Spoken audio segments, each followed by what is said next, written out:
Morning Tobago on Tobago Updates. Viewers, we are continuing our conversation this morning with the political leader of the Unity of the People, Nickocy Phillips, as we discuss a lot of things that are happening within our space.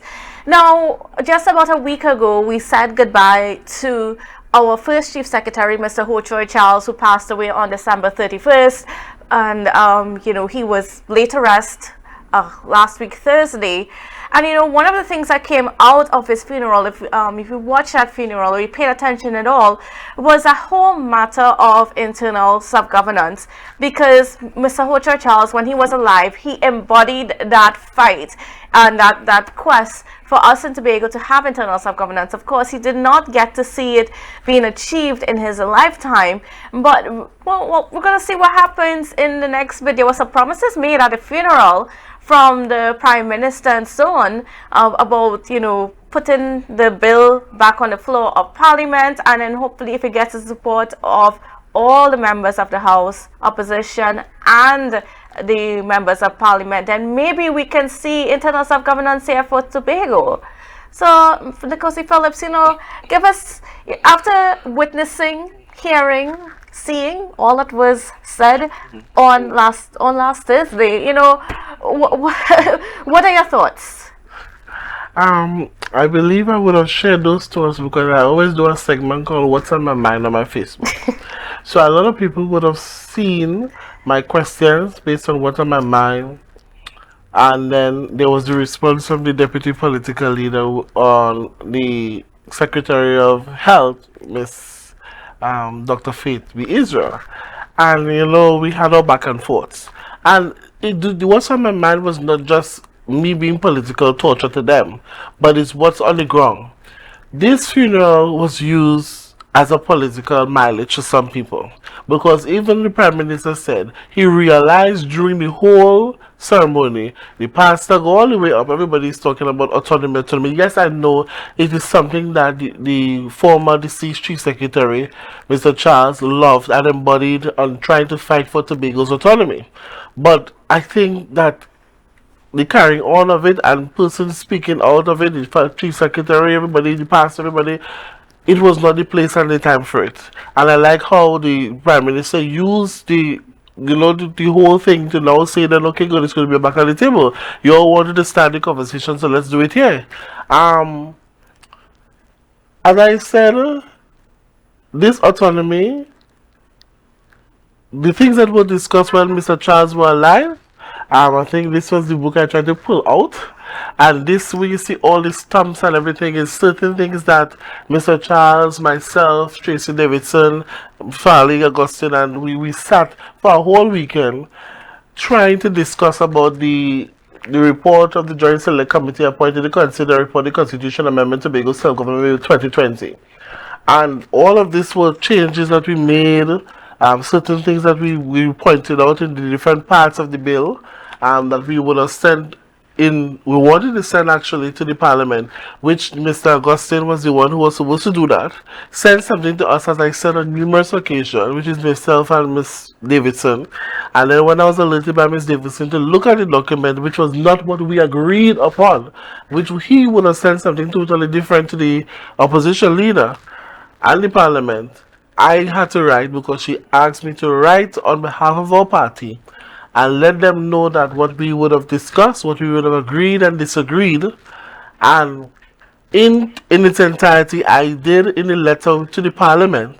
I said to them, based on the changes we submitted and based on what we have seen in our discussion and agreed as a team, Unity of the People and our executive are in full support of the bill.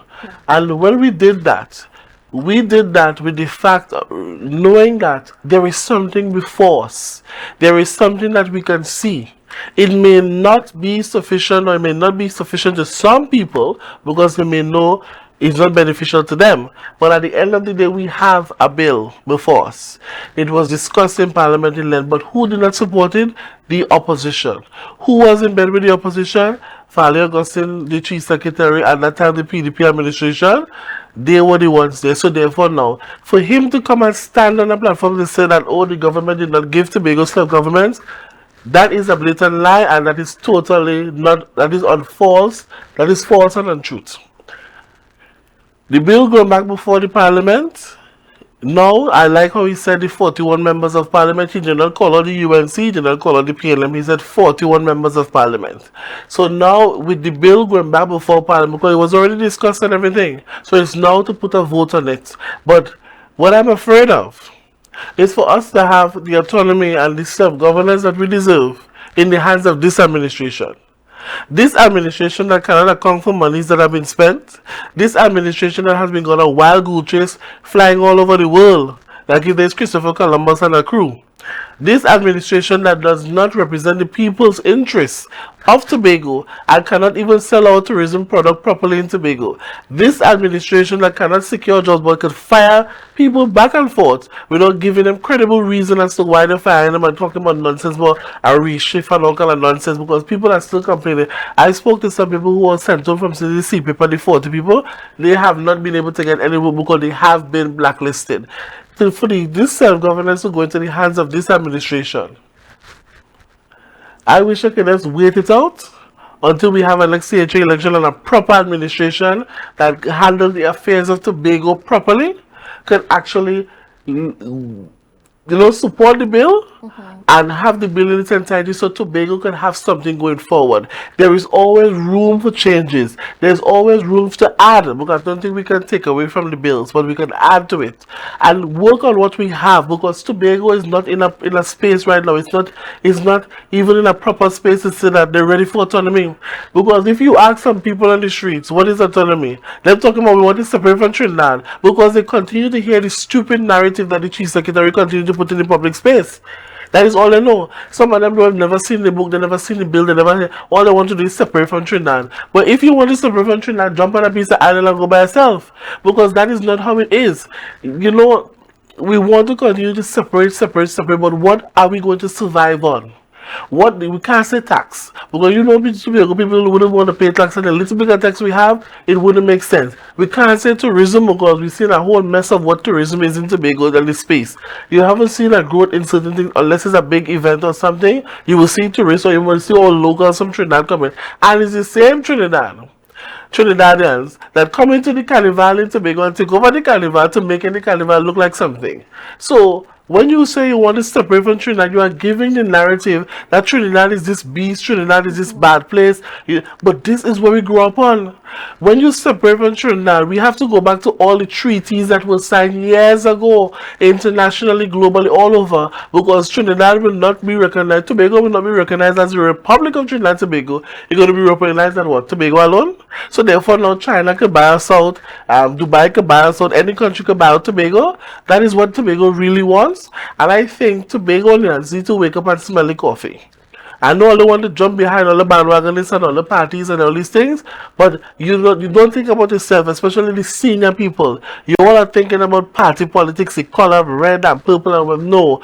Think about your future generation. Think about the young ones coming up. Let them get an education and a sense of feeling to vote for who they want to and who they want to lead them. And I think the autonomy going forward, as I said, if it's back on the table, I hope the UNC, in bed with the same administration that is leading now, they can give support to the bill, so at least to make. But I just hope that it not goes into the hands when these administration or these people who are in the administration now are in control of Tobago. Well, I mean, certainly, if we have if that bill does come into power, there would be an election to have a new administration to enforce that new legislation.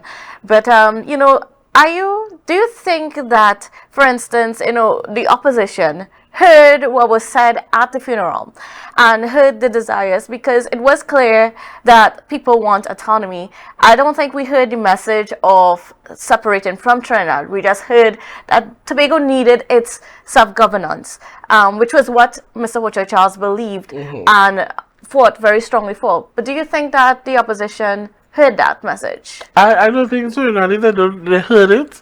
It's not like if they will act upon it, because they will act upon it because if they listen to their partners, which is the chief secretary crew, the administration, Is either they will deny it or they will say, okay, based on what was sent by them, they will deny it or they will not.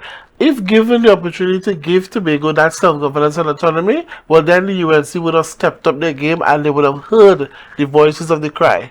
But as I said, what we as Tobagonians, and also we as Tobagonians are thinking the autonomy is to separate from Trinidad. And you could put it in any hindsight or however you want to put it, but the narrative was already pushed that we want to separate from Trinidad. And I'm saying again, we have to be careful of what we ask for, because sometimes you're laying in a good bed and you're going in a bad bed and something that's happened to you. So it's not that the Prime Minister is harsh on us and telling us, oh, if I don't do this or don't get this. No.